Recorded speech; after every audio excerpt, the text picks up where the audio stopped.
The Macintosh Plus was the predecessor to the Macintosh Original, also known as the Macintosh 12.8K, and was quite a revolutionary product at the time. It was introduced in January of 1986 and then later discontinued a few years later in October of 1990.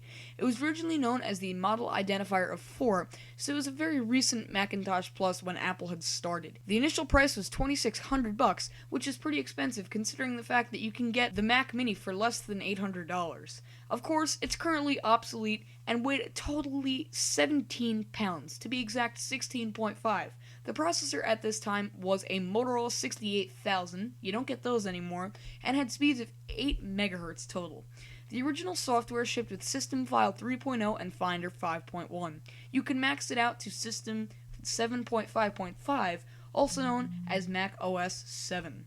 There was no logic board RAM, however, the maximum RAM you could actually put into the Macintosh Plus itself was 4 megabytes.